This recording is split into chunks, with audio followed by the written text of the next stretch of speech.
Very, very good evening to you all. Back with another live stream. In fact, we've got a whole heap of great content lined up in the coming weeks. So a live stream for you this evening and something special, which I'm not going to spoil, coming tomorrow evening. That will be UK time, of course. So make sure you're subscribed so that you don't miss all of the great upcoming content. So we're back in the Cessna 414 this evening, the Chancellor, no less. I think the developer has done an absolutely cracking job with this aircraft. It's not easy going through all of the iterations in beta with the sheer volume of people that they've done that with. I think it's quite an innovative approach. I've contributed quite a lot on the forums as well to the, feeding back, helping out squash bugs and that sort of thing. And it's been nice to be part of the community that has been doing that. So we're flying from Leeds, Bradford to Dundee today, sticking to the UK for now. I'm absolutely determined, though, that we're going to stretch our legs, particularly as we're getting up into bigger aircraft like the Cessna 414. As always, the live stream this evening is alcohol fueled. We've got a lovely Sauvignon Blanc as always, albeit this one is from South Africa. I think the one we had a couple of weeks ago was from New Zealand. This is a Fairbank Sauvignon Blanc. It's delicious, mouth-watering Sauvignon Blanc, bursting with zesty citrus and vibrant tropical fruit. Perfect chilled on its own or with lightly spiced chicken or fish dishes. So I had it with lamb. Never was one that was very good at following instructions. Right. So this is largely going to be IFR this evening. We've got a departure out of Leeds, Bradford, because we're using the 750 NXI from TDS. You can actually fly departure straight off of this, so it's not like our Papua New Guinea flight. It's not going to be lots of hand flying. I'm deliberately sort of trying to mix these up a little bit. This is going to be a little bit more fly by wire, but I hope you're all having a great Saturday evening. Cheers to you all. It has been suggested to me that I should do a how drunk can I get and still land video. I'm almost certainly going to do that.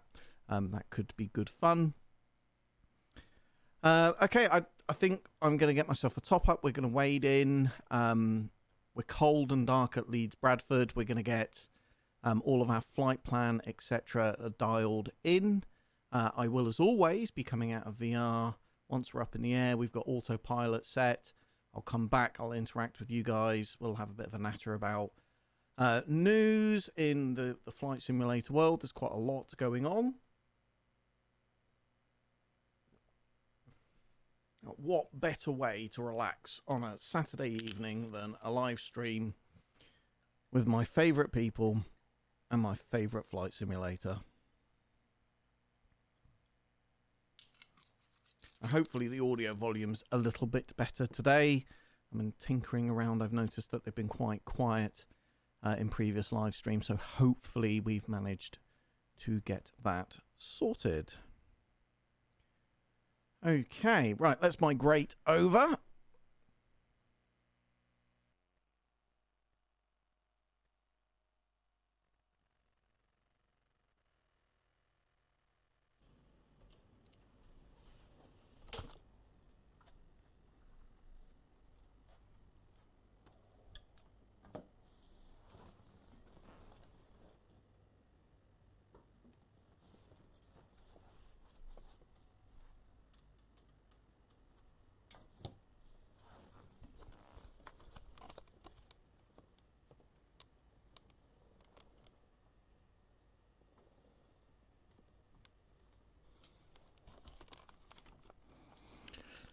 Apologies about that, folks. My cable had gone all a little bit kinky.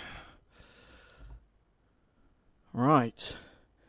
I've been flying much smaller aircraft, and you really do just get a sense in VR of just how big this aircraft Really is. So we're going to need a pushback, which of course in real life you would call for on the radio. Through the power of simulation though, I'm going to suffice with Phantom pushback truck. It's an add-on airport, this one from Orbex. In fact, both the airports that we're flying from and to, Dundee is an Orbex one as well. We're using NVIDIA's DLSS in the sim this evening, and I've been very impressed at just what a difference that has made to the performance. I've heard mixed things from different YouTubers, and inevitably you do on these things. But for me in the Reverb G2, I mean it's worlds better than the AMD FSR upscaling that I had been using. Right, let's get some avionics on. Got a very annoying fly buzzing around me.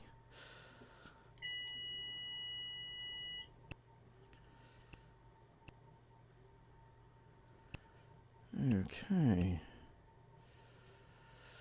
Right, let's get pause. System test okay. Some lights on before we get our engines up and going. So starting with our left engine.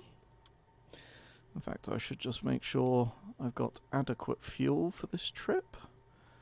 We'll put a smidge more than that in. That should be plenty. Okay, so let's get our magnetos on.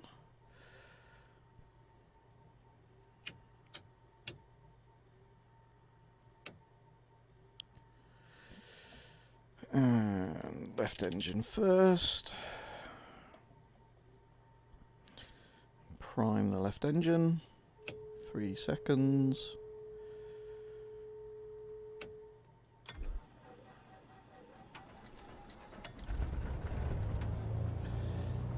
And left fuel pump to low. And right engine.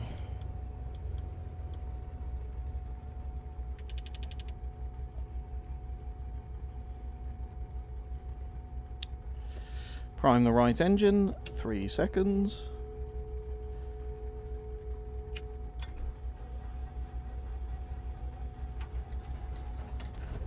There we go. We've got a good start on both engines. Alright, let's get our knee board up and get our route out. We'll get that dialed into the Garmin 750 NXI.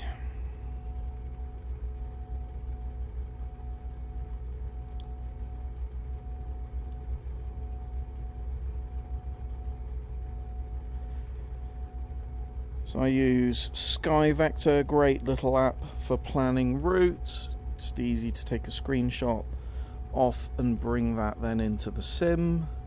So we've got Leeds Bradford already in. It is a departure that we want to program in initially. And it is...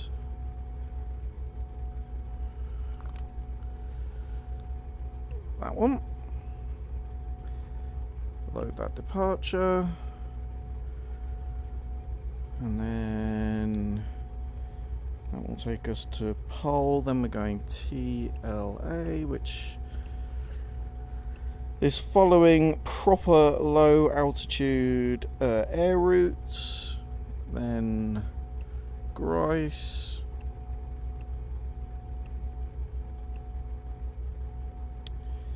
PTH, which is a VOR. There it is. And then again, we can even load in for monitoring only because it's an ILS approach that we're doing, but we can even load in our ILS approach at Dundee. So Dundee is EGPN. EGP. Sorry. Yeah, EGPN. Yep, that's it. Gone to EGPH, which is Edinburgh. It's the ILS, I think it's a runway 9 ILS we're using this evening, but let's not guess, let's double check. It is the ILS for runway 9. So let's load but not activate. GPS guidance is for monitoring only. Yes, roger that. Let's go back and check our flight plan makes sense.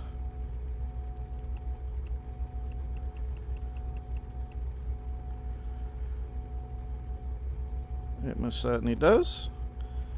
And that persistent fly is now, it was crawling up my arm, it's now crawling up my leg. That's going to become extraordinarily annoying.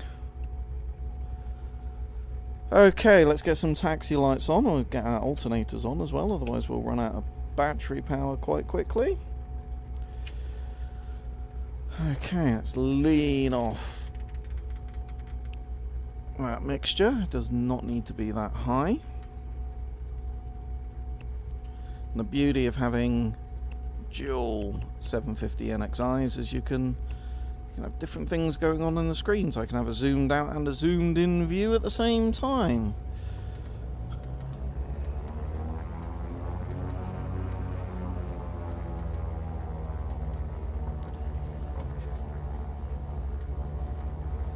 She'll turn on a 2-pence this aircraft if you wanted to. Okay.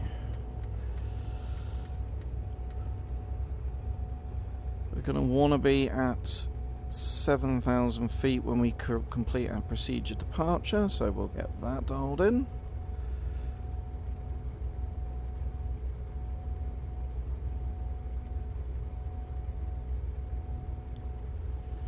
Okay, looking good.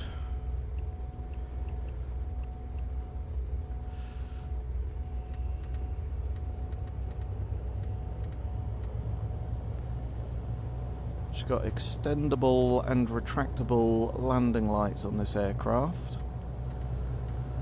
One that is worth noting.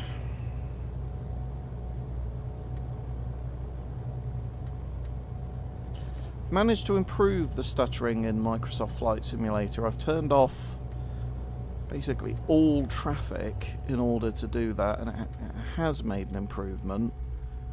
Disappointing, frankly, that I've got to turn all the traffic off. The world doesn't feel quite as alive as it did, but the stuttering is, even with all of that switched off, it's not completely gone.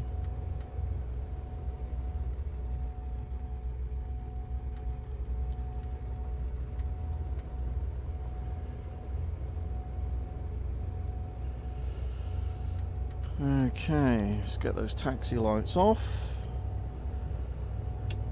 And extend that landing light and get that on. Give that a few seconds just to extend. Let's get our heading bug lined up with the runway. Full rich. Alright, those landing lights must be down. Now you can see the glow of the engine.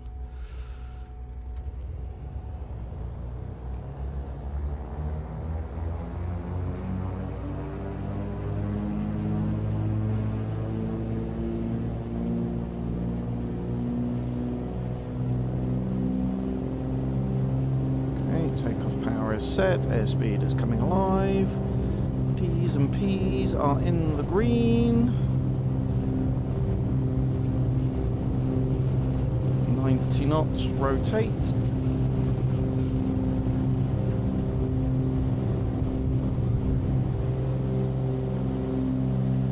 out of useful runway, landing gear is coming up.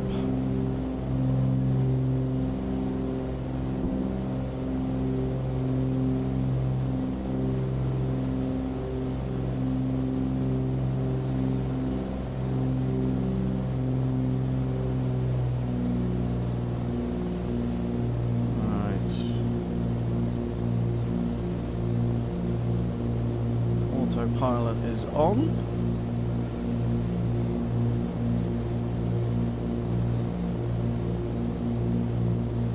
So the autopilot's going to fly our instrument departure for us this evening.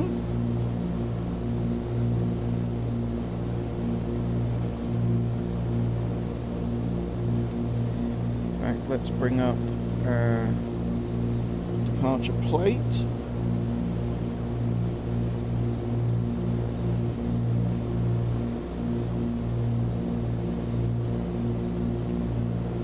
Doing a great job of doing that for us. Parking, aerodrome. There we go. So this is our instrument departure. We've got some sort of minimum altitudes that we need to be at as we cross certain points. We'll be well above all of those. The climb rate in this aircraft is pretty impressive. She's turbocharged, so I don't need to keep worrying about my manifold pressure, but we'll stay at 35 inches of manifold pressure, 2500 RPM, and get those landing lights off. Just going to switch it off before I retract it in. They are very, very hot. You want to let it cool down before you retract it back in to the wing. So we'll give that a minute to cool down. Quite the cloud cover up here this evening.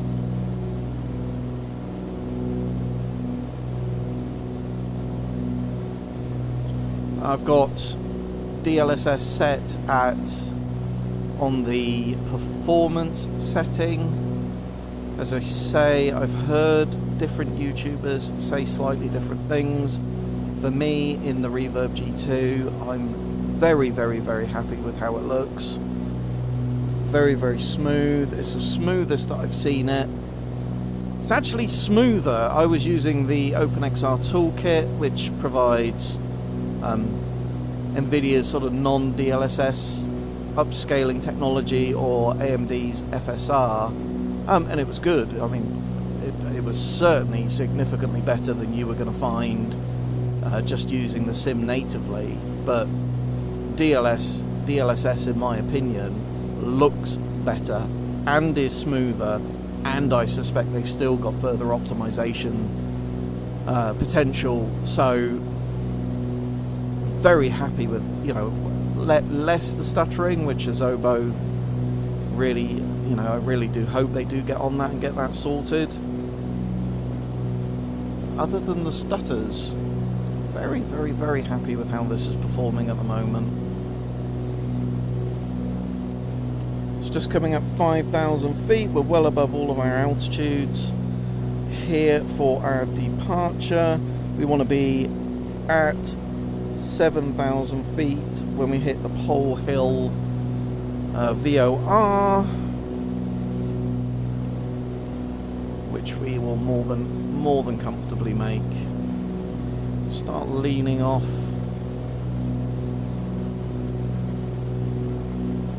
Maybe a few degrees lean of peak EGT. That's exhaust gas temperature.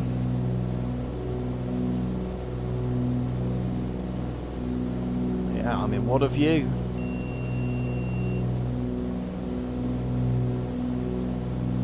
Okay, getting an alert that we're coming up on our inputted altitude of 7,000 feet, that we're within 1,000 feet of that altitude.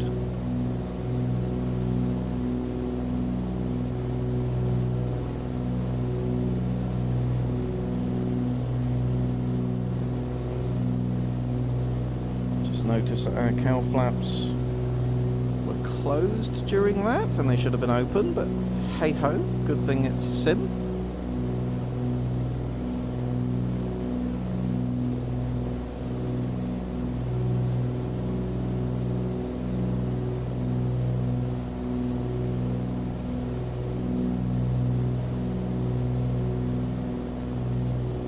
Oh, she's blasted past that. Interesting. This is just following the slope. That's okay. We've manually intervened.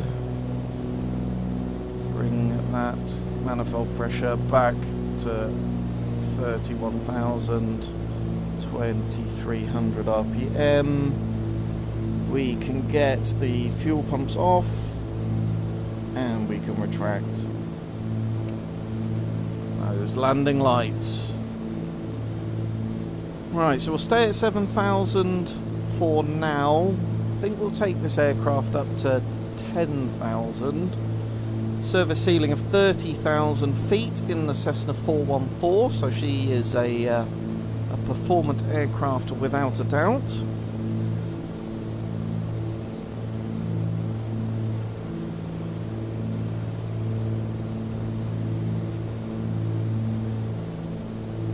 To get flight plan dialed in, at least a proportion of it that we've got left to go on our second Garmin.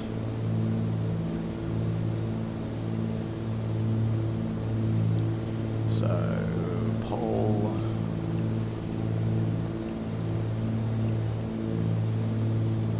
TLA,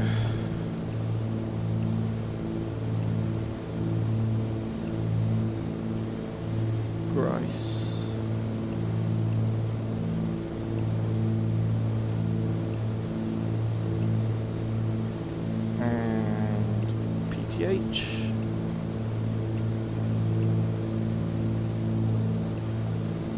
And of course procedure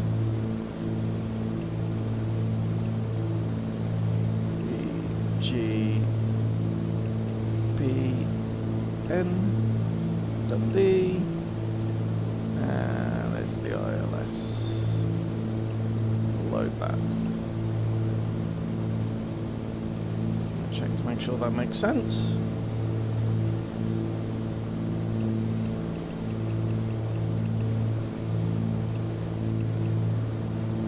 It does.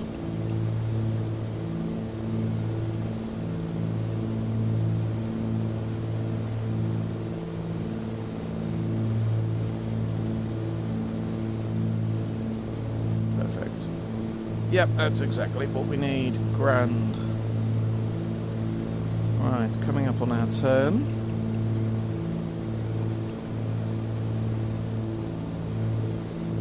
We're going to climb ourselves up to 10,000.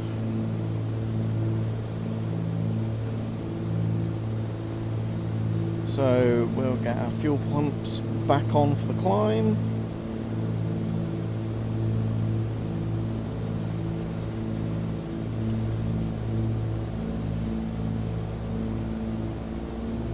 RPM first, back up to 2,500. Manifold pressure back up to 35. We're going to vertical speed mode. And comfortably climb at 1,500 feet.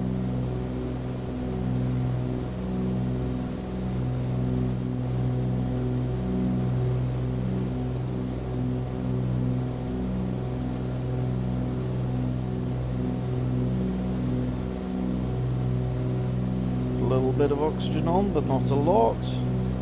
And this is quite funky. You see this sort of cabin pressure thing here, that sort of acts a bit like a vertical speed indicator. It shows you what the cabin pressure is doing. So it's pressurizing, but you obviously want slightly lower pressures inside the cabin as you are climbing higher up, otherwise the differential between the outside pressure and the inside pressure just gets too much and not good things start to happen.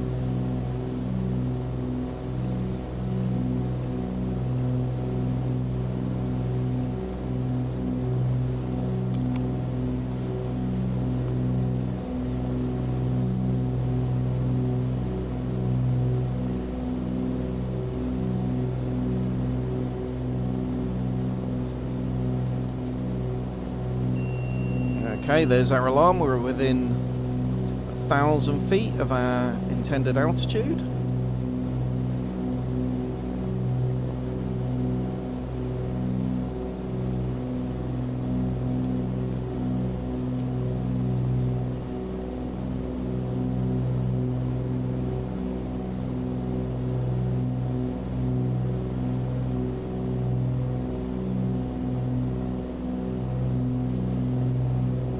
Within 200 feet, we can now see our vertical speed coming down. We can see the autopilot is picking that up and leveling us off. Bring our manifold pressure back to 3100, RPM back to 2300. Synchronize our props. And we can get those fuel pumps off.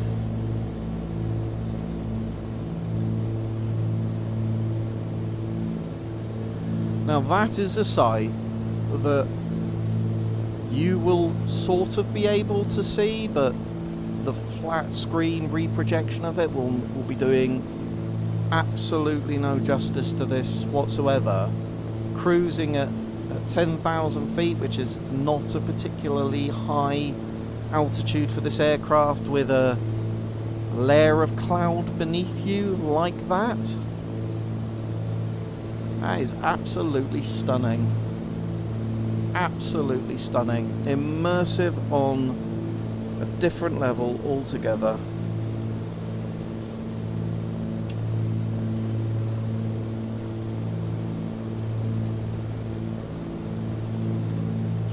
Sun's starting to go down to get some of the internal cabin lights on. And this is great. I mean, you've got like individual zones that you can adjust here. That's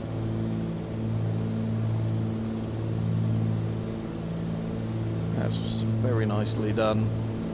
Lots of this stuff was a bit pernickety when it was first released, the first sort of initial. That's just like the little light there at the top of the pedestal. That's nicely done. Yeah, some of this stuff didn't work brilliantly when it first came out, and I got quite frustrated with internal light. I mean, that just brightens and dims the lights over there. But yes, as I say, I got quite frustrated with some of the internal lighting in particular, but I mean, every iteration of this thing has just been better and better and better, and still not out of beta release. Actually, it's been a good few months. He's doing a jolly good job of it, in my opinion. Very different to the aircraft I've been flying recently. I've been doing small, sprightly aircraft, things like the PA-28. Been flying the Kodiak 100 loads and loads and loads. What an incredible aircraft. All of the brilliant free open source Papua New Guinea airports that are available on flightsim.io. I really just fancied a change today, something a little bit more substantial as an aircraft.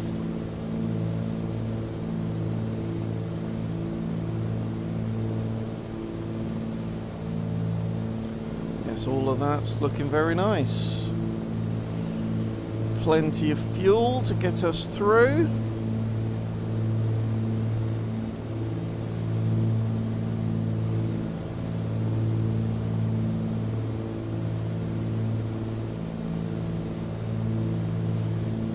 Let's just check. Yep.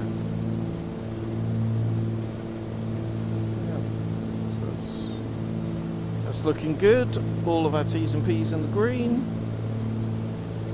Cruising comfortably, indicated airspeed of 160, apologies. What's our ground speed? Our ground speed is 185. Could go faster than that if we wanted to. For this sort of distance, probably not worth it.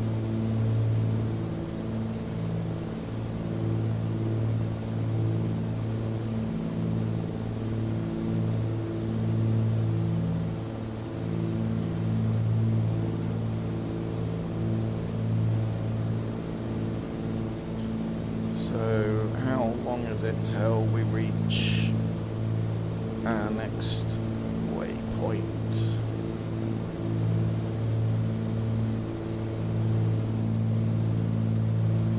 A little while.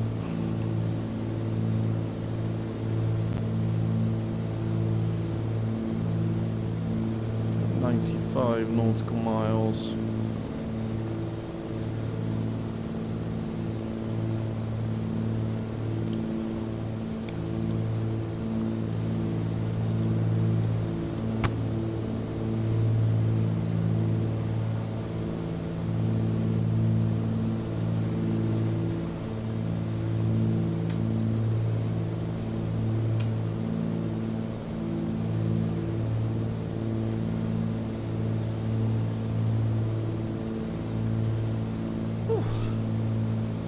It is warm in there.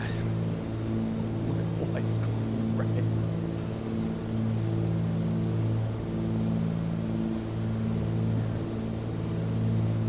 Comfortably cruising now. My frame rate's dreadful.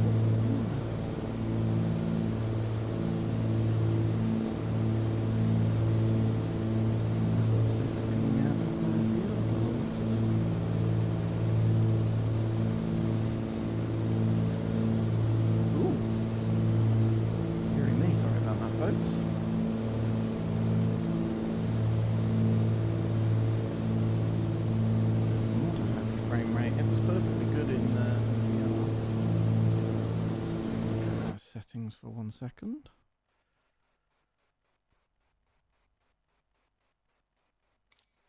I do find this sometimes when you flick backwards and forwards between VR and flat screen monitor that it does sure it will sort itself out.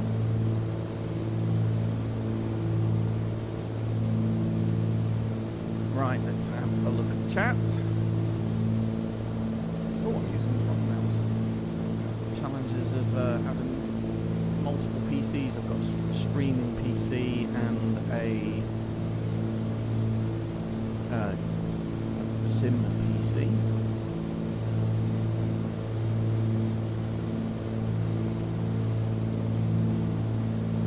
Bobo, amazing graphics card. Bobo, smooth. It was until I came out of VR, and now it's stuttering. But thank you. Phil, I hope you're well. I hope you're well too, Phil. Ben Sagar, that kneeboard is certainly handy. Does it impede our ability to fully appreciate the Chancellor's beautiful carpet? It really does. At the risk of messing my frame rate up again. I mean, look at that carpet. You can smell the cigarette smoke coming off of that. I mean, what a perfect representation of 1970s aircraft. Beautifully done. Phil says, I'm struggling to decide which aircraft to buy, this or the 310. And I wish I had a nice, simple answer for you. Very different sorts of aircraft. Chancellor is I mean, she's a bigger aircraft. She can carry more passengers. She's faster. She can, I mean, climb up to 30,000 feet, and you know you can get a couple of hundred knots out of her. You're not going to get that out of the 310. The 310's got some real funky characteristics about it. It's I saw it being described in a forum accurately, in my opinion, as landing the 310 is a bit like doing a carrier landing. You fly it at speed all the way down. She's got short, skinny little wings, so if you get too slow, if you take the power out as you're coming into flare and hovering above the airfield, she'll just drop like a stone. She just loses all lift, and you know the next thing you've done is buckled your landing gear. So she's got some real quirks about her. When you take off in the 310, the nose wants to pitch up like an insane amount, a bit like the Kodiak does. The Kodiak needs a lot of forward trim when you take off, and the 310 will stall herself, definitely. So depends what sort of flying you do. You know, if you want to, I mean, the 414 is a cruiser, right? She's designed for doing long distance, in comfort, lots of passengers, at high altitude, at high speed. The 310, awful lot of fun to fly, which does take some getting used to. So hopefully that gives you a bit of contrast there to help with your decision. Sir Ducky, hello to you, Sir Ducky. I'm thinking of buying the honeycomb yoke, upgrading from the Logitech yoke and throttle. Is the change worth it? Yeah, I mean, these things always have a price tag on them. I mean, the Logitech yoke is a great first yoke to have. There's no doubt about it. It's where I started. I had the Logitech yoke for years and years. It has some pretty significant limitations, in my very humble opinion. Including but not limited to, it only has 45-degree angle as you turn it left and right, and yet in the sim, when you've deflected the Logitech yoke a full 45 degrees, the yoke in the sim will be deflected 90 degrees, so that can make lots of overcorrecting, whereas the Alpha yoke has a full 90 degrees deflection both ways. The Logitech yoke is quite spongy and springy. It doesn't have a lot of resistance. Not very realistic feeling. And again, the Alpha yoke has got some hefty resistance. You know, if I've done a lot of flying in a day, you know, my left bicep can be aching because of the sort of resistance. I'm pretty sure as well, albeit I would need to double check it, but I'm pretty sure that the resistance band in the Alpha yoke is a lifetime guarantee on it, which is pretty good. It's worth remembering, of course, that there is a new version of the Alpha yoke coming out. It's on pre-order at the moment. That will be it's got improved sensors with higher fidelity in them. They're completely contactless, so wear and tear is basically non-existent. It's got the Xbox compatibility. It's got spring-mounted magneto switch on it as well. Do you need all of that over and above what the original Alpha yoke has got? Absolutely not. The Alpha yoke is brilliant. The Alpha yoke, I think the original V1 is about $280. The V2, I think it's about $340. But I'm not answering your question. If you've got the cash and you can afford it, it's not an upgrade you're going to regret. You're going to love it. The next thing you'll be doing is looking at Bravo throttle, though. These things are very slippery slope. So let's have a quick chat about all things going on flight sim related. So NVIDIA DLSS we've talked a bit about. That's game changing in VR, frankly. Is that frame rate improved now? Yes, it has. It's much better again, sorted itself out, which is good to see. Let's just see how we're getting on with our flight plan.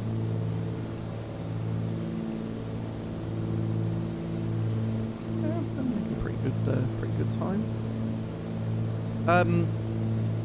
Anybuilds have released an update to their Heathrow payware add-on airport. Version 1 was great. It definitely had some performance frame rate related challenges. So version 2 of that has come out, which is great to see. Let's see what other news we've got going on. I definitely need to take a look at X-Plane at some point. X-Plane 12. Quite a lot of development work going on there. So I mean, it will certainly be interesting to see how that compares to Microsoft Flight Simulator. I doubt that they're going to have, you know, that AI-driven, awesome scenery, frankly, which is just outstanding. But typically, X-Plane's flight dynamics have been much better than Microsoft Flight Simulator, albeit I think, you know, with things like the prop wash, the computational fluid dynamics that were introduced, all of the stuff that they've been doing with updrafts and downdrafts in Microsoft Flight Simulator. I still have this major bug that when you're doing turned stalls, it really should be the higher wing that stalls first and still the lower wing, which I find really frustrating. What else have we got going on here in news? Some DCS news. We've not talked about DCS much on this channel, but we will be. So there is an early release of the F1 that has just come out. Just Flight is previewing FS Traffic. I'm just reading through fselite.net. If any of you don't use that, I'd recommend it. It's a really great way of getting your news. Burning Blue Designs doing Goodwood Aerodrome. Yeah, they're doing some good stuff. And the sort of the density of UK airports that are available now, it is just awesome, frankly. Really great. You look round, I think all of the other countries that I've looked at don't have that brilliant representation of payware airports like you've got in the UK. But as you get into the London area now, you know, which has got a lot of payware airports around London, there's a definite frame rate hit that you're getting as a result.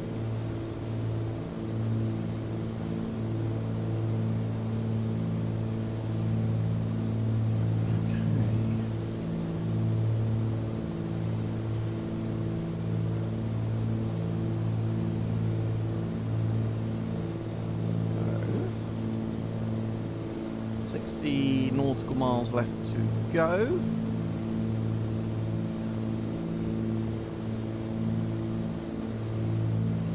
It's not going to take very long to do at all.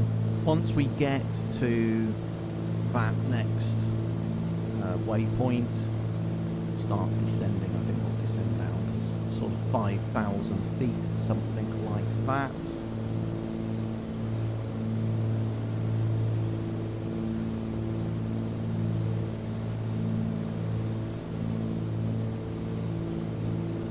And there's been some big changes for me personally over the last couple of weeks. So I started a new job a couple of weeks ago. It's a contracting role. I work in IT, for those that don't know.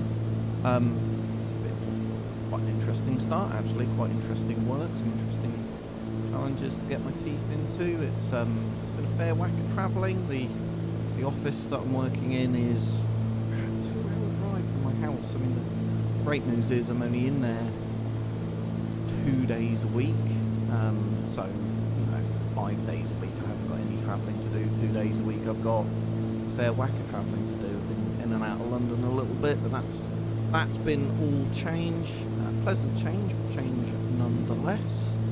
My kids are also off on some holidays at the moment, so after 1 week of them being home with not a lot to do, we quite quickly decided that at least 2 days a week of summer school was going to be necessary.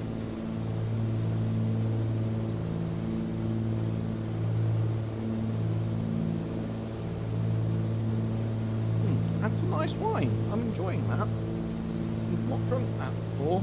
Those that weren't here at the beginning of the stream, these are typically alcohol fueled. I've got a whole load of condensation running off the bottom now, but nice South African Sauvignon Blanc for Saturday evening.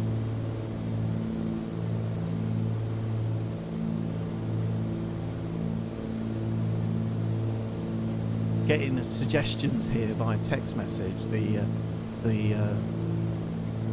The Ben Sagar in the chat, someone that I might happen to know. We've all given his name away now, so he's suggesting some external views for you all. Let's have a look.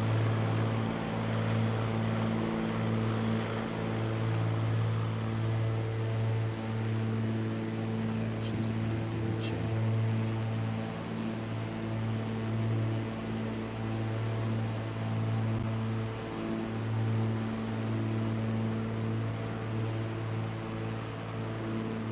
70s themed paint job though.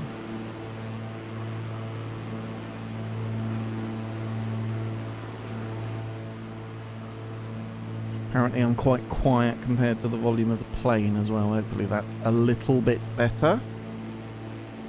Keep finding that. Useful feedback though, nonetheless.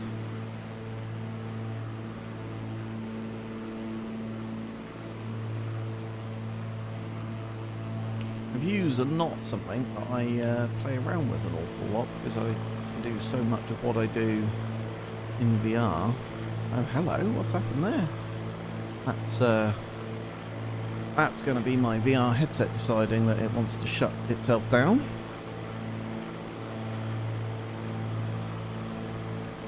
I have to check to see if there's a way of making it stop doing that.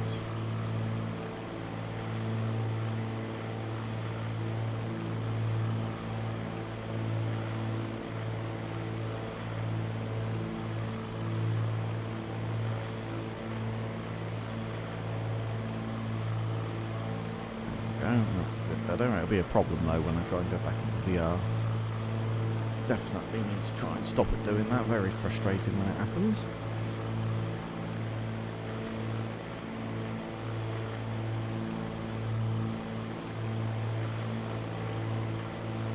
Wow, that is a view. The absolute beauty of YouTube as well. I've been umming and ahhing for ages about whether to stream on YouTube or Twitch. I think I've decided on YouTube because I can stream in 4K. My internet connection is up to the job. Look at that view. That is absolutely stunning. You know, when I fly sometimes it's as much just to sit in VR and just look at the view going past you.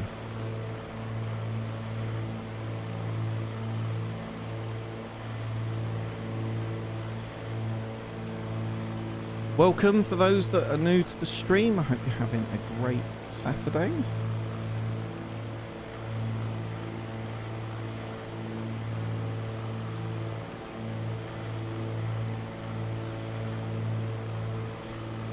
So we're running Sim Update 10, the beta version. So we are using NVIDIA's DLSS, getting some phenomenal frame rates. Phenomenal frame rates since that. So we're using that both in VR and on the flat screen version of the game. Using its different settings, you can have like balanced or performance. I think there's ultra performance. You can actually even scale the resolution up using DLSS. So that's a quality setting that steps the performance back versus TAA. But not as much as if you just ranked the resolution up on TAA. I think performance is perfectly good. That is what you're looking at here. Looks pretty phenomenal to me.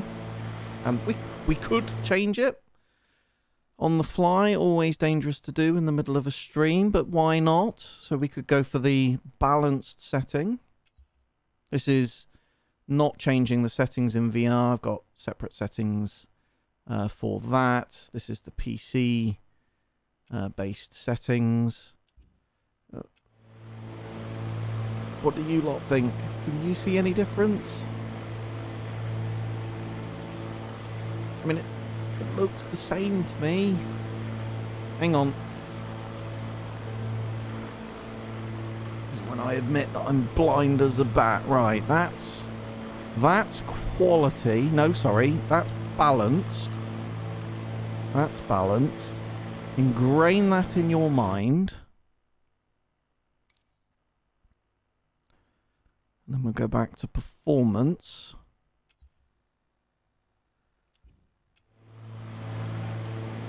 Maybe it's a little bit softer. If you look at the wings, maybe the textures are a little bit softer on performance. Let's try.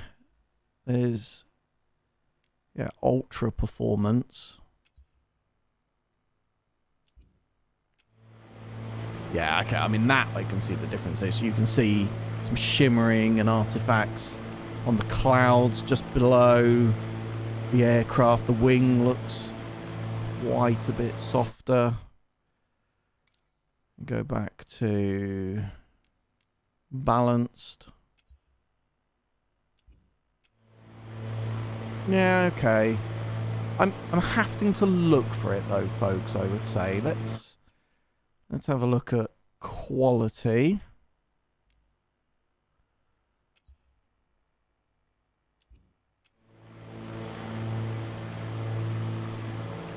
I can tell you that there's a frame rate here.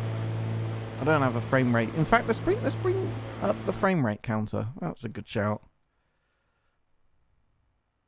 Yeah, that's a fair shout, Dan. You've got all of the YouTube compression to contend with. I've switched developer mode on. Just temporarily. And then if we go tools or options.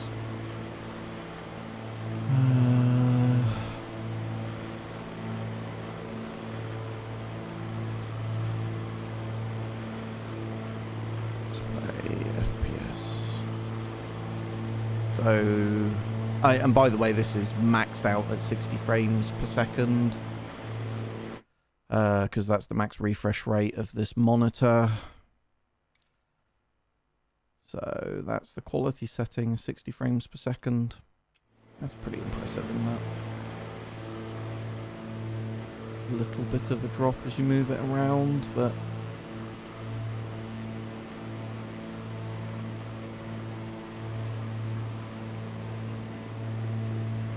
And if I put it onto TAA, if I take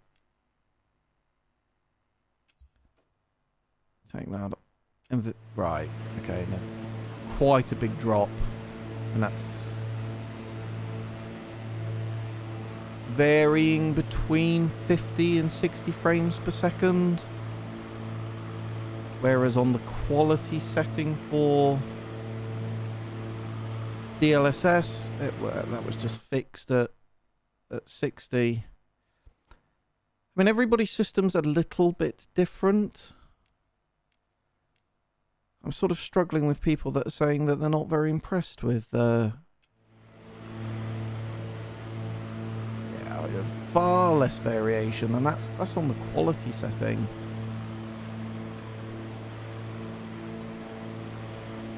It's not really getting below 50 now. Occasional drops as I'm rotating the camera down to sort of 53 frames per second, but it seemed pretty consistently above 57 frames per second. And as I say, I really can't see the difference between balanced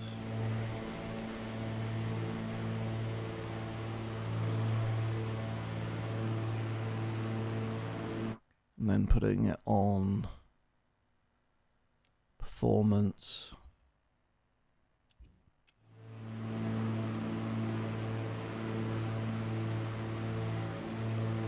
Yeah, that is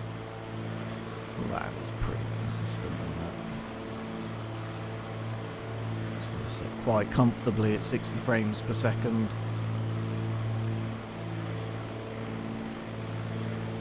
We go back into the cockpit. Yeah, 60 frames per second quite happily. I don't get 60 frames per second consistently all the time in VR, but I have got 60 frames per second in VR, which is mightily impressive. Okay, about 30 nautical miles left to go. We'll need to jump back into VR and start descending. We're at 10,000 feet at the moment. Let's get rid of that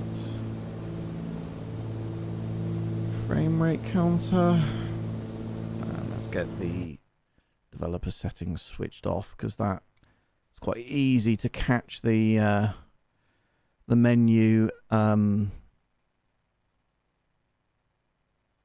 the developer menu when you're in VR and then not realise you've done it, and then all sorts of peculiar stuff starts to happen.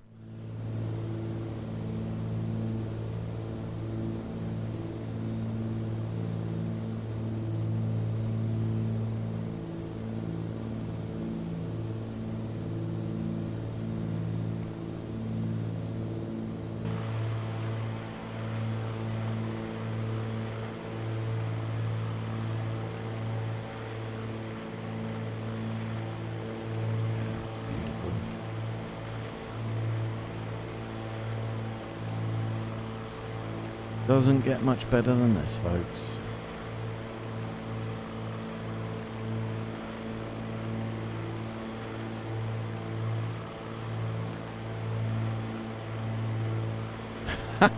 Ben Sagar saying, for some reason YouTube decided 720p was a good idea to stream this on auto setting.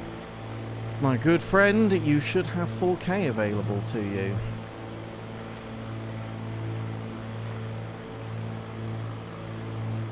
Extraordinarily fortunate where I live that we've got very good value for money fibre to the premise. I've got an upstream rate of 100 megabits per second. YouTube for 4K requires, I think it's 51 megabits per second, so about half of that. Get very, very, very consistent performance on my internet. Very randomly, for those that are, you know, a little bit more nerdy on the whole networking side, in the process of deploying software-defined network in my house at the moment, which is the sort of work that I do professionally for a living. But that effectively means that you can manage your network through a nice graphical user interface. You don't have to go in and make sort of almost like code level changes to the way that the boxes route. You can make changes on your router, switch, access points, all in one go. It understands what all of those things are, and you can apply changes universally through all of those devices. My wife often says to me, "Why do we need this?" And I say to her, "Don't ask questions, it's very technical." Just my way of bullshitting out an answer that we don't need it, I'm just doing it. Okay.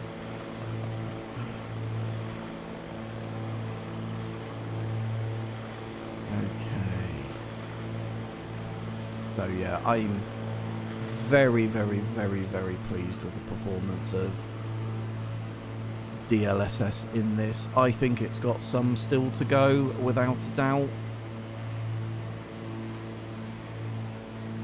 I've not personally found one problem yet with Sim Update 10. They're doing the beta, which they call flighting, for reasons that I hope are fairly self-explanatory. And they're doing that for quite a bit longer as well. They've typically in the past just done those for a couple of weeks.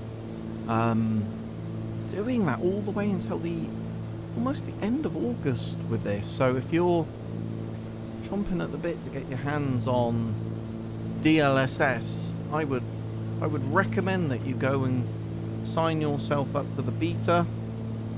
Very simple, straightforward process. I will caveat that with there have been problems in the past where betas have required you to reinstall the entire sim, so it is not risk-free, albeit they have got better and better and better and better at flighting these beta updates. So just think, given the length of that beta period, it's worth taking a look. It really is a very simple thing to do.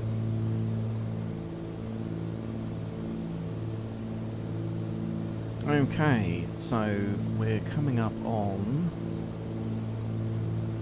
our next waypoint. Look at the distance that we've travelled today. You know, we started, sort of in this area somewhere. No, it's a fair old chunk of the UK that we've flown today. This is Edinburgh here, coming up then round to Dundee.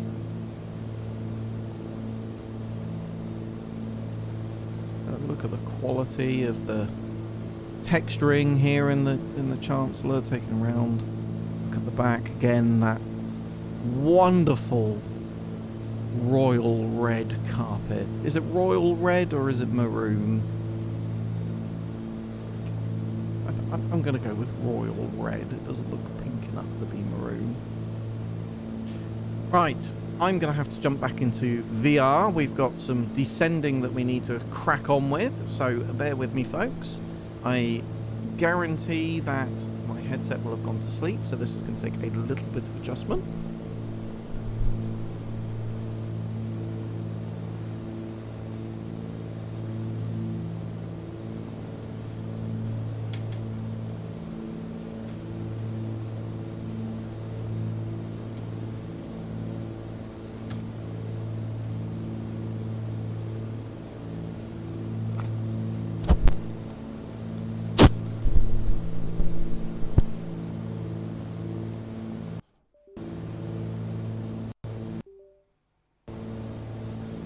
I did warn you, folks.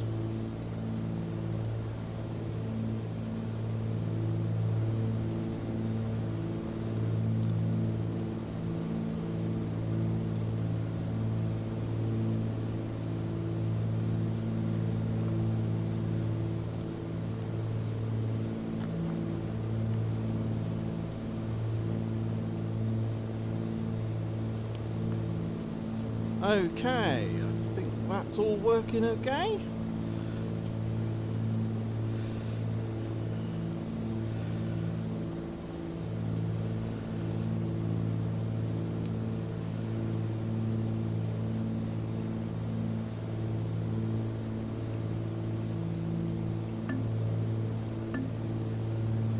Interesting.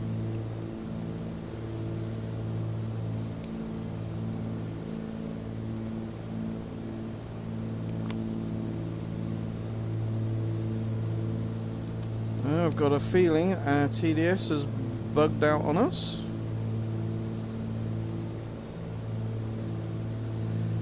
Switch the avionics off and then back on.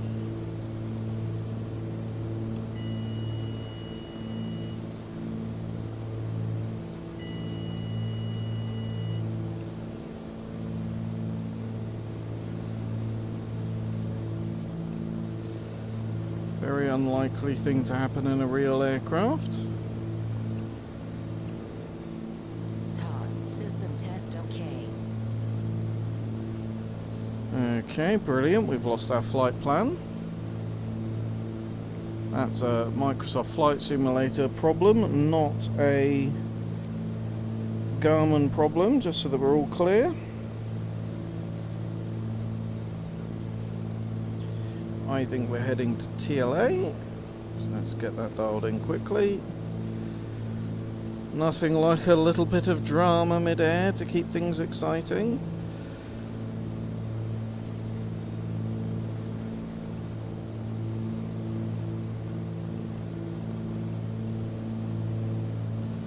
We're coming up on TLA now, so let's add in Grice. And let's add in PTH. We can worry about the rest later. Okay, map. Right, let's go nav on that. 10,000 feet, grand. And we're going to bring ourselves down to 5,000 feet.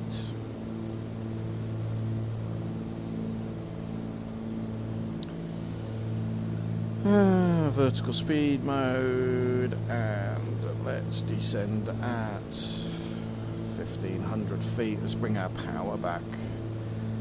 A whole heap of accelerating that I don't particularly want to do. Let's get our approach dialed in.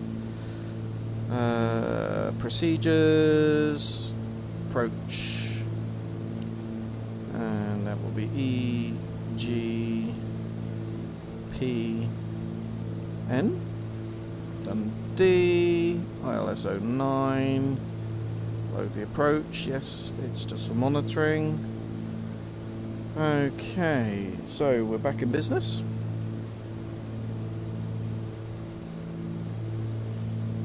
Sending down through 9,000 feet.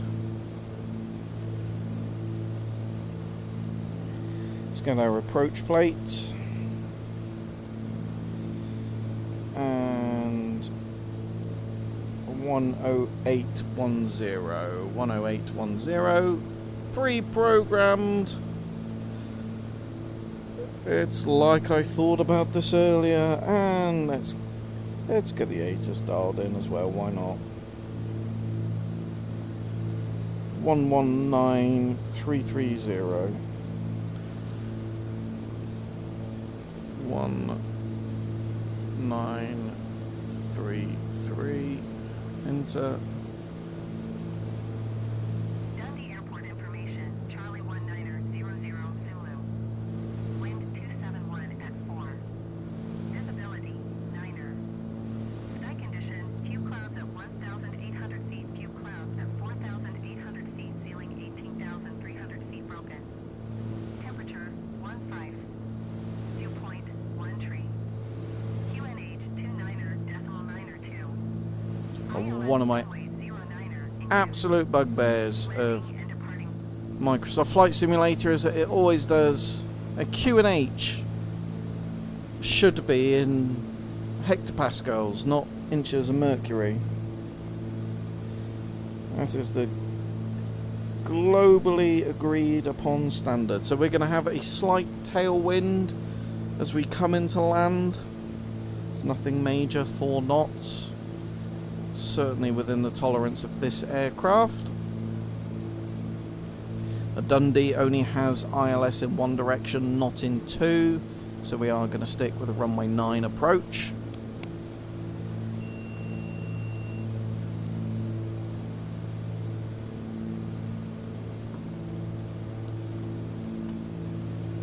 Okay, we got down to 5,000 feet quite quickly.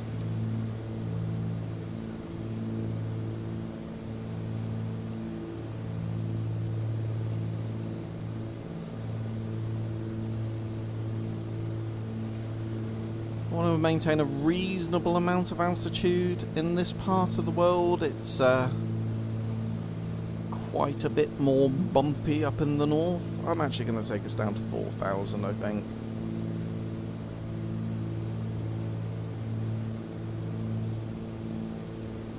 Already leveled us off at 5,000, so let's keep us going down.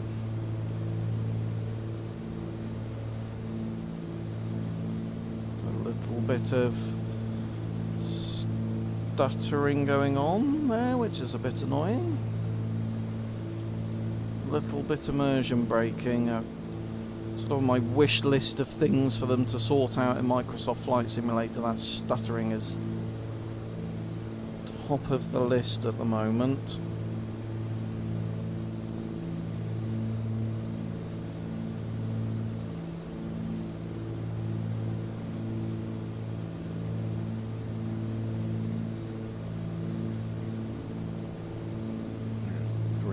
$3,500.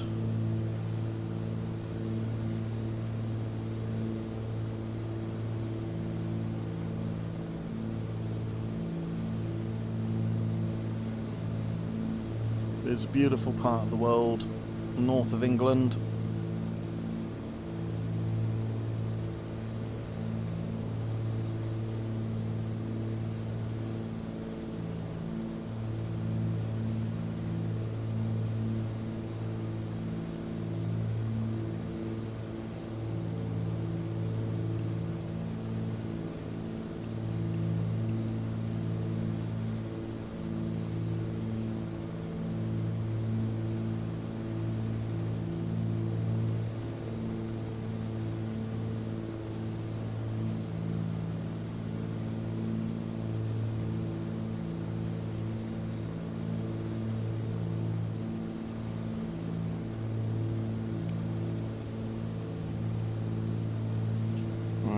Minimum altitude for approach 2,200 until we are 6.7 nautical miles away.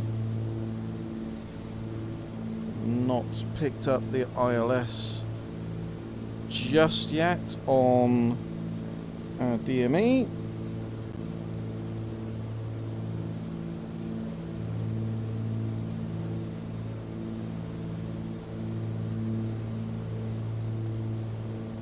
I'm not sure that if you can see this, but Microsoft Flight Simulator has tapped into DX11's adaptive eye API. So when I look down at the dash, it gets brighter. But because I mean, again, you can't see the full vertical depth of what I can see, because as I move my eyes up and down, I can see down and up quite a lot. So as I look up, I can still see out of the dash, but it's quite bright. But as I lift my head, everything darkens. It's a little bit overdone in my opinion. I mean, it's trying to mimic what your eyes are doing. Problem is your eyes are adjusting to the adjustment, if that makes sense. So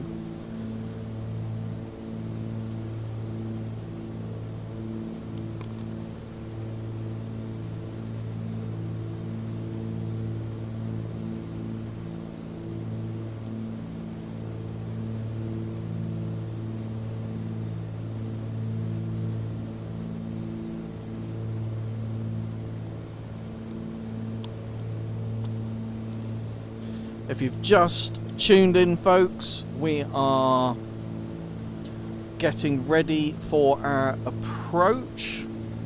Some bridges over there. We've got Orbex's, I think it's called Central UK landmarks installed. Definitely worth a pickup. This is Central and North for the UK.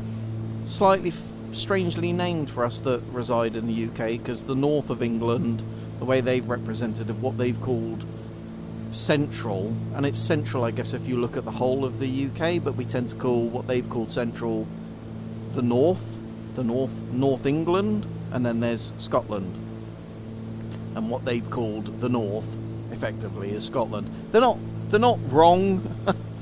They're probably more right, frankly, than we are, as we are one united kingdom, but it's, in terms of local language, the way in which we refer to stuff.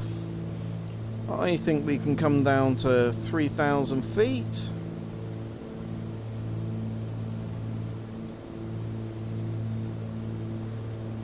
I need to rush down.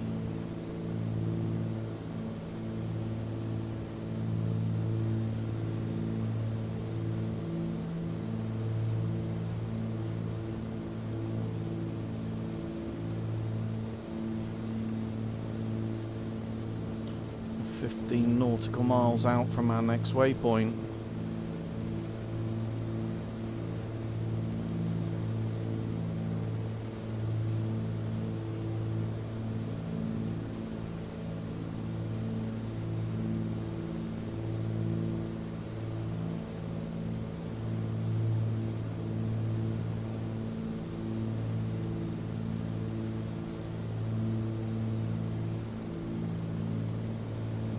Still not quite picking up Dundee's ILS. To be fair, it's a precision navigation aid.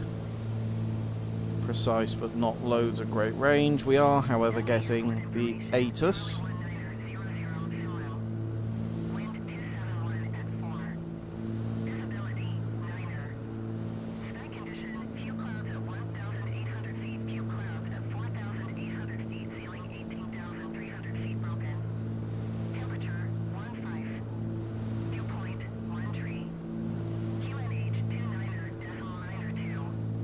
The dew point, if you've ever been wondering, for those of you that ever listen to an ATIS but don't fully understand it, the dew point is the temperature at which the saturation of water in the air exceeds the air's ability to hold it. And this happens up in the sky often, and when the air can no longer hold the water, what we typically see are clouds.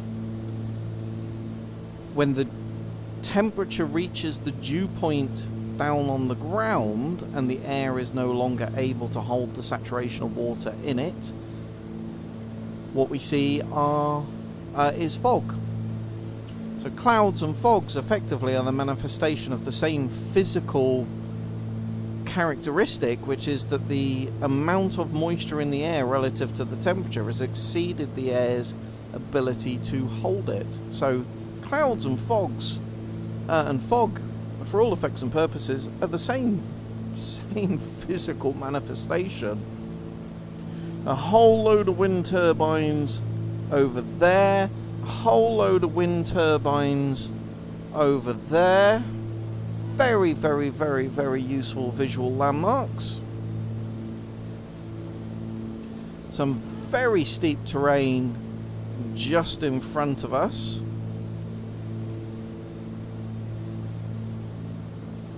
We are going to go over that steep terrain as well. As you can see it here, represented in the sort of browner shade. We should be at sufficient altitude, he says, fingers crossed, to get over that. I know that we are.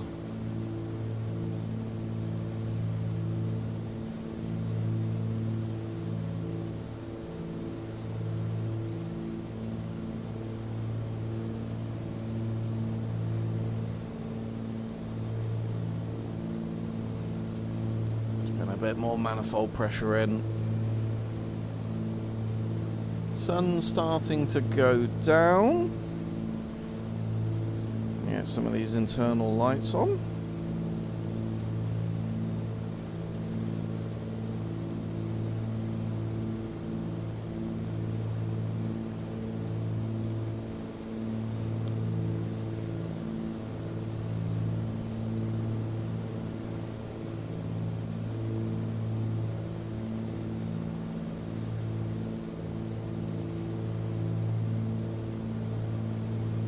If you've just joined us, folks, you've joined at the perfect moment. We are just in the process of getting ourselves lined up for an ILS landing at Dundee.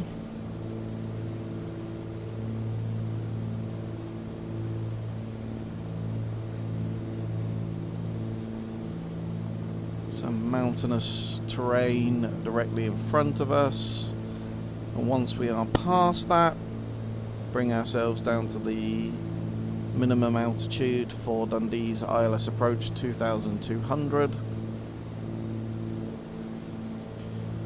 Flying tonight in the Cessna 414 Chancellor. Some more wind turbines over there.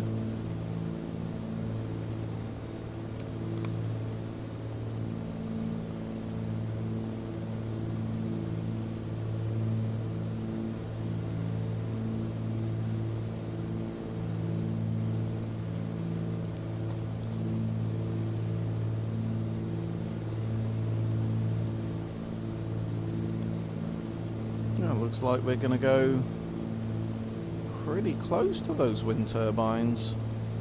They're right on top of that ridge there, aren't they?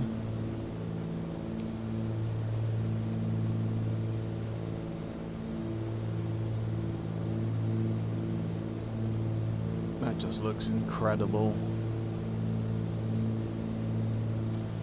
I mean, it's as much a sightseeing thing, right? Just sitting here watching all of this.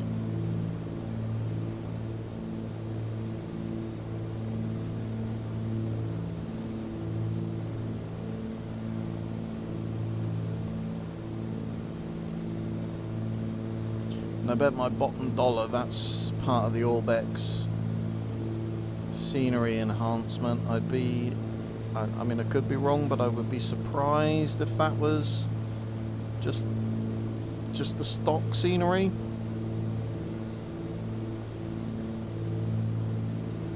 Looks great, doesn't it?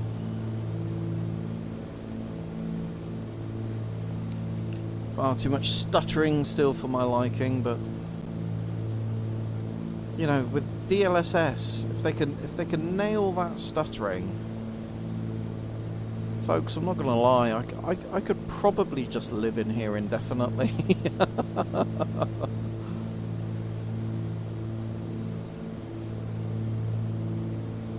The stuttering definitely gets worse as you get closer to the ground. It's not been too bad for the majority of today, but my frame rate is good, I can tell that, but that stuttering is very annoying.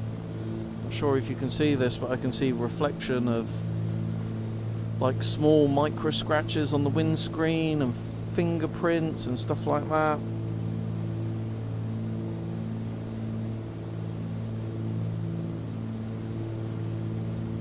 More wind turbines.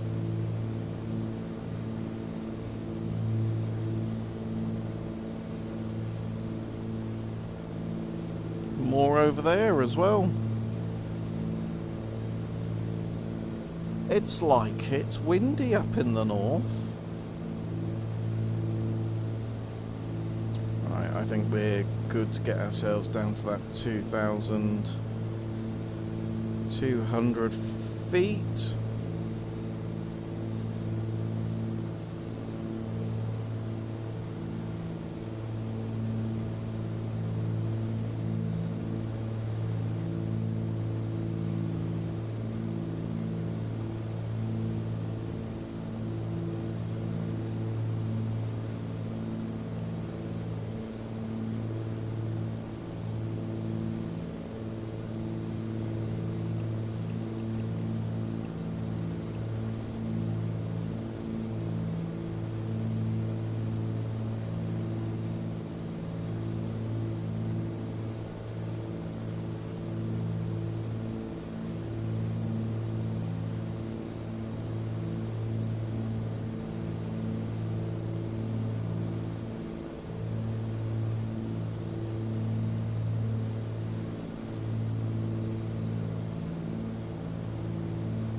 Stuttering seems to have alleviated for a second.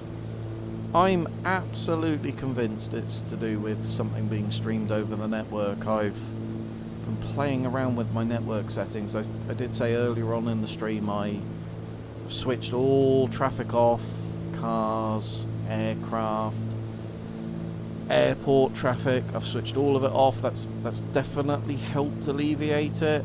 I've tried adding static IPs, removing static IPs, doing port forwarding. I'm absolutely convinced it's to do with something streaming, some sort of latency effect of something streaming over the network.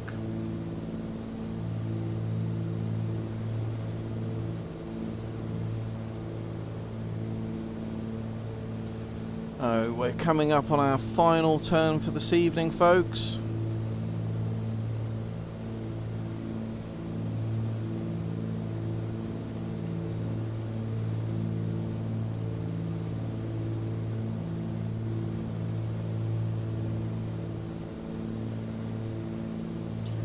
Now picking up our ILS, 13.5 nautical miles out.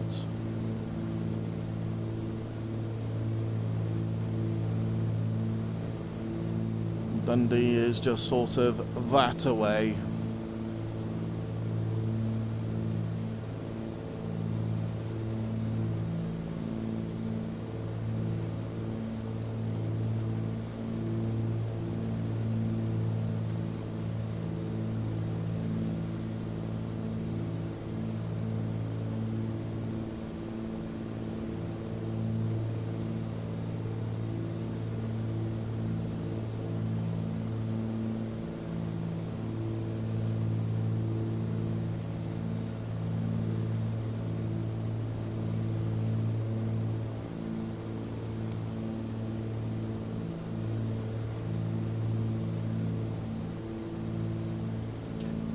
Degrees.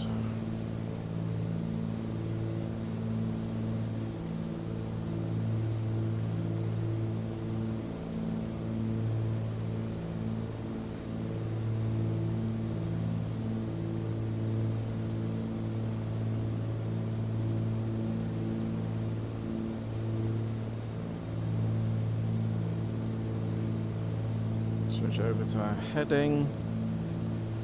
And let's...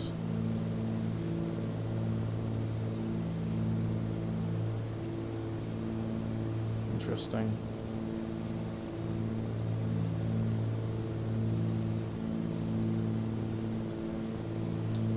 Okay, we're on the localizer. I can see our glide slope indicator coming in.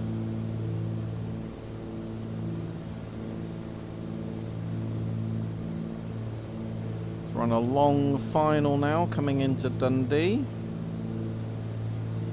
Our glide slope is coming down, so I'm going to get our landing gear down.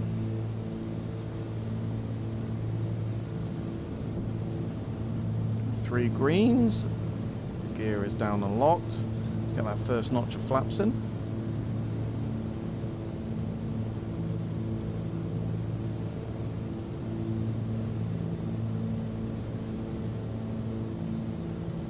Glide slope is captured.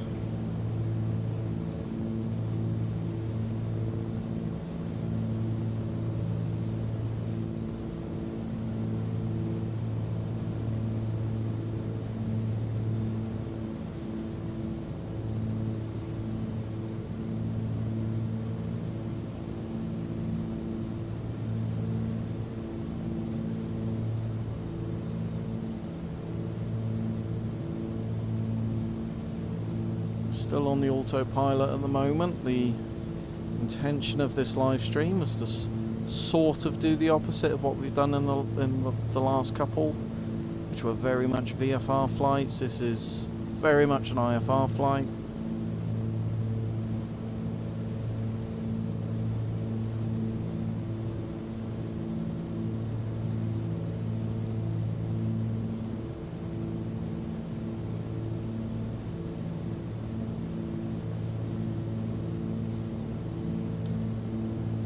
Tendency to start slowing down too soon. You want to keep your airspeed up, relatively speaking, and you certainly, there is a blue line on the airspeed indicator there. That is the single engine climb speed. You want to be staying above that until you're within gliding distance of the runway that you're approaching.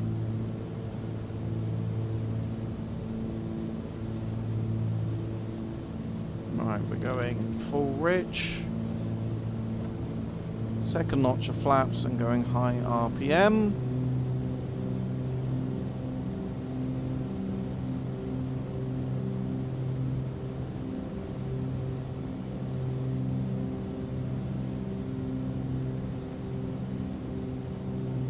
Let's get the prop sync off. Let's get those fuel pumps on.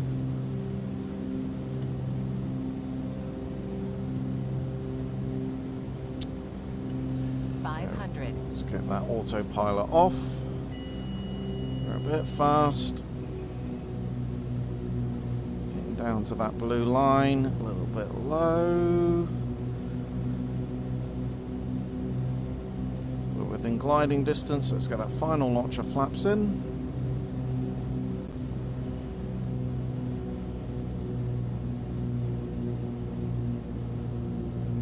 And then, unlike the 310, where I would want to be keeping all the speed in, I am now slowly bringing the power out. Getting myself slower and slower and slower. Always a stuttering. Crossing the threshold. Blasted past the 1,000 feet mark, and we're down. Excellent landing, sir. Oh, thank you, FS Realistic. We do try. Inebriated, no less. Even braking. Because this is the last taxiway.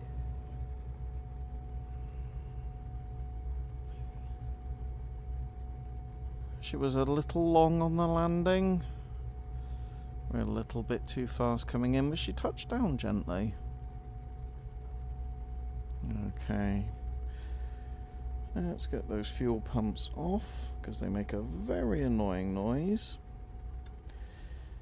And taxi lights on. We'll ignore the fact that we didn't put our landing lights on. It is still light outside, so technically optional. Welcome, virtual pilots, to Dundee Airport.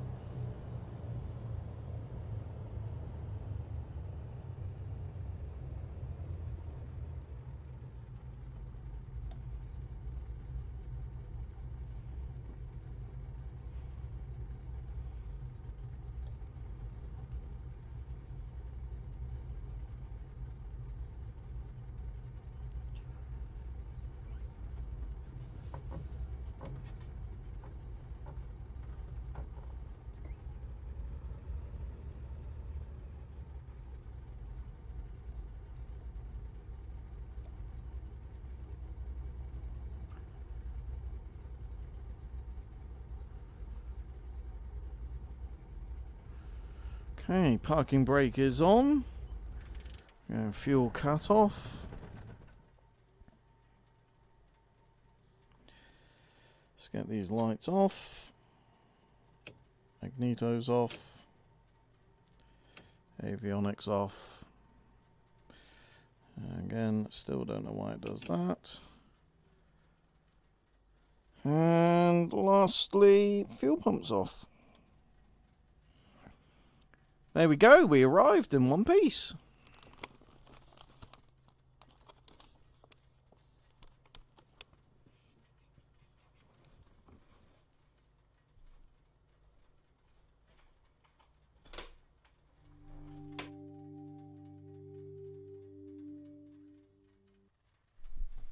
So there we go, folks. That was IFR flight Leeds, Bradford to Dundee. Let's just do a quick catch up on the chat. Ben saying if you fly below the wind turbine blades, you get extra points for style. Yeah, maybe next time. Oh, I've got terrible VR hair. Dreadful VR hair. Whew. You can see just how hot I've got with a virtual reality headset strapped to my face in July. Folks, that is the end of the stream. It has been my great pleasure to be taking